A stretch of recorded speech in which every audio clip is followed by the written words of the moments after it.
your guys, it's a pretty tough atmosphere the other night, and some pretty explosive players on the other side, but you guys seem to hold it very well all night. Yeah, I was pleased in the way we played. Not happy by any means because you want to win the football game. That's the most important thing. On our goal board, the first goal was to win the football game, and we didn't do that. So was proud of the effort they gave. I thought we played, I'm not going to say as good as we could possibly play, but I thought they laid it out on the line for sure. You've had a lot of guys get dinged up and come back, and I know that's just part of the game, or any rivalry game, but for the buy-in to still be that high in week 10, what's that kind of say about the collective of the group? Yeah, the guys like to play, and I think they love each other, and I think there's a standard that's being created here that doesn't matter what the score is, doesn't matter who we're playing, we're going to play a certain way in a certain style.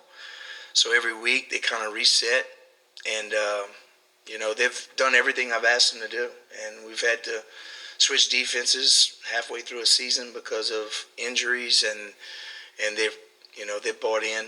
Coaches have done an unbelievable job of selling what we're doing and coaching it and teaching it. So my hat goes off to them, but I really like this group. I really like coaching them. I like being around them.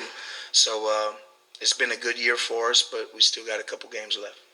It's not every day the team gets asked to play top 10 back-to-back weeks. How do you reload when especially when so much goes into the first one? How do you get ready for it? We really don't look at rankings of what they are because rankings are just rankings, and it's over it's a football team that they're ranking. So we always look at them and how good is their offensive line? What's their quarterback like? What receivers do they have? What's the intangibles? What do we need to do to slow them down? And sometimes a better team doesn't create as much of a problem for us on defense, but because the other side of the ball might be really good. So we just look at it for what it is, and we're playing against a good football team this week, and Coach Brom is a really good play caller. So they're good at what they do, and it's just another challenge.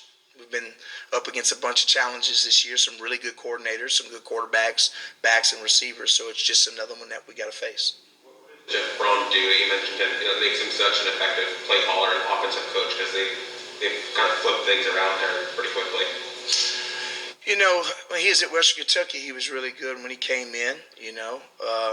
He stayed back when Petrino left and went to Louisville, and he became the head coach at WKU, and then he went to Purdue, and he flipped that thing around real quick. So he's a former quarterback, and his brother's the OC, and they both played at Louisville, and they're very good football coaches. And I think they do a good job of knowing what they have and then fitting an offense around that. And they have NFL experience, as players, and they've been in the college game as well. So they kind of mix and match different things from both, from a professional point of view and a college perspective. So they're good. They're going to look at us and nothing's going to surprise them.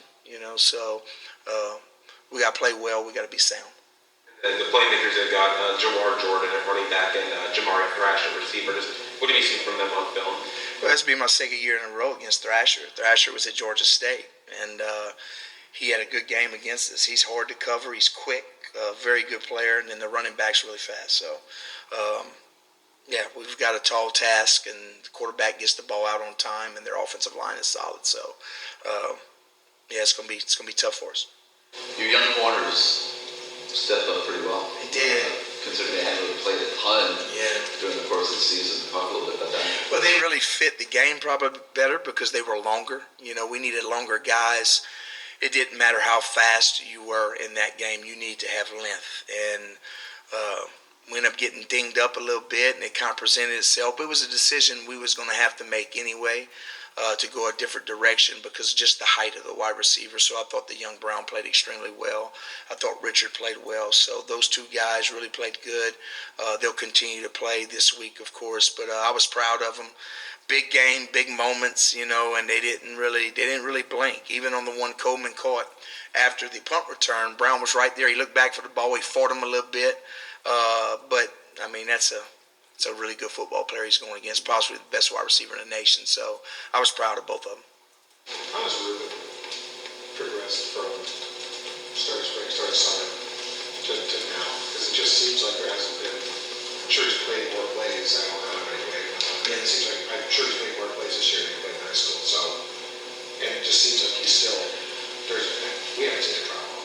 Yeah, he's playing well. He's played a lot of snaps, especially after the injuries with Mesidor and Najee. He's had to step up and play more snaps than probably we thought he would. And his body's starting to get a little achy a little bit, because it's a more physical game than high school. He's not always the strongest guy out on the field. So, but yeah, he's playing well. He continues to get better, and we're asking him to do more things. He's having to sacrifice a little bit right now. We can't always keep him on the edge like we want, so because of the body types we need inside, so we'll mix him up outside and inside a little bit. But he's done extremely well. I'm proud of him. There was a play early on, I think, might have been the first drive. It was 3rd and long, and I think the tight end was kind of left uncovered. Yeah. What was the breakdown on that? We didn't get the right personnel on the field. I had a plan all week to where on 3rd and long, I was going to get basically our nickel package. We call it Buffalo, with 3 linebackers, 3 down linemen, 5 DBs. And we were in base, which was 4 down, 3 backers, and 4 DBs, and we couldn't get the nickel on the field. So the guy was kind of left uncovered with the call, and so it was really on us, really on me. I didn't get the right personnel in, and that was probably what you're talking about, tied into their sideline. So that was all on me right there. We just didn't get the package on the field that we needed. It didn't match up with the call. Anything else for Coach Guidry? Thank you. I appreciate it. Thank you.